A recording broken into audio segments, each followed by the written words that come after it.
Hello and welcome everyone to this another Google Ads case study.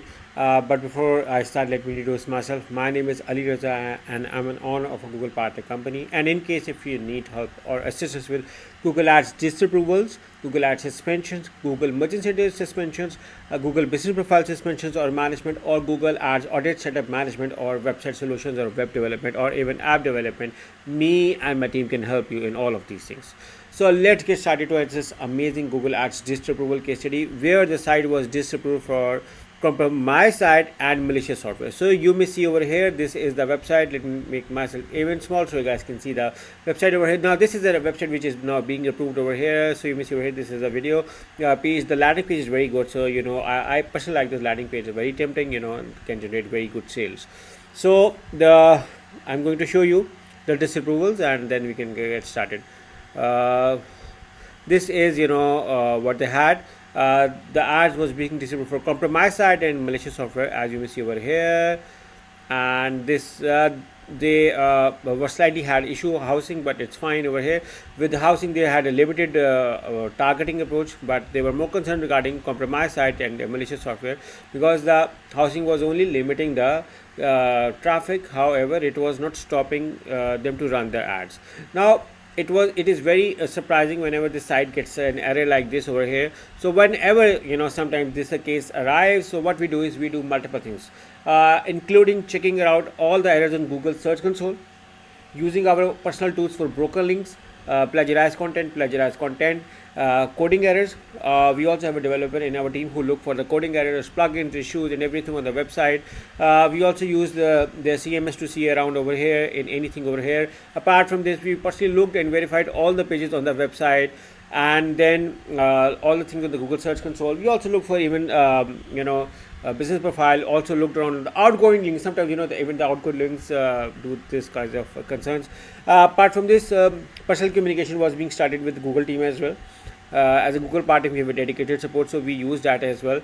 And I'm going to show you few of the things as well during the audit. So when they had a site as a compromised site, so we in our testing we found the malware on the website. So you may see over here. We also found dead links as well. Now dead links is not necessary. You may be asking why you are finding out dead links. What it has to do. However, please keep in mind that whenever a website from normal gets into suspension, now Google is very concerned and will look even for small detail before getting you approved. So even the small details were being checked in the process. And apart from this, the website speed, the mobile speed, the desktop speed, then placeholders were being found. Now you may be surprised on what is placeholders. Now because we have been sorting out Google Merchant Center suspension, Google Business Profile suspensions, Google Ads disapproval suspensions, so we know that what is Google looking around. So placeholder is one such thing which we learned from originally from GN's Google Merchant Center. However, this is also equally applicable for Google Ads disapprovals and suspension cases as well. So now where placeholders can be found, it usually can be found in contact form, email form, or plugins or theme. Now we found that as well. But usually someone tries to remove on its own. What happens is that the plugin eventually stops working. So we may need to involve the developer as well for sorting out all these things. And then we also look for the content that claims the words we were using. So we thought that there are misleading or deceptive claims. We had to website form validation issue. It was not working. There was a technical issue. Like the form was not submitting. You may see over here. So small errors were over there as well. And you may see whether there was a problem with this submission. So it was not being submitted in the first try. So that needed to be sorted out. So then we also suggested adding terms of service page, disclaimer page, payment policy, cookie, do not sell information. Also aligned the content. Some changes were also being done over here. And then on the Google Business Profile, it was shown permanently closed. So this was an error, and because it was being linked with each other, so this could be an issue as well. Additionally, time zone and email addresses were missing on the time, so it actually confuses. Now even in US there are multiple time zones, and I know that the people from specific location knows what's the time. Still, it's a good idea to mention your time zone. And there was also a lot of plagiarism which was being found, so a lot of corrections were needed over here as well. And then after sorting out all of these issues, we finally got them approved over here. You may see that the ad is now eligible.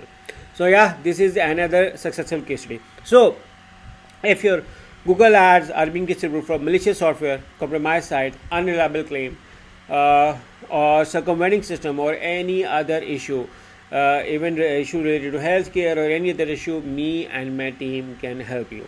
All you have to do is to hire us through the link in the description. Apart from Google Ads disapprovals, we also help with Google Ads suspensions, Google merchant status suspension, Google business profile suspension. Also, we help clients with Google Ads management, Google shopping management. We also have clients with website development, landing page development, and app development. So in case if you need either of the services, me and my team can help you. Just a reminder, this was a team project, so all credits to my team who worked a lot day and night to make sure to make this a successful project. So yeah, I owe to them as well. So in case if you need me and my team services, you are more than welcome to hire us through the link in the description. Yeah, I hope you like this case study, and in case if you want to see other case studies like this, make sure to subscribe to my channel. Also browse my YouTube channel where other case studies are being also discussed as well. So yeah, thank you for watching. I look forward to working with you. Take care and bye bye.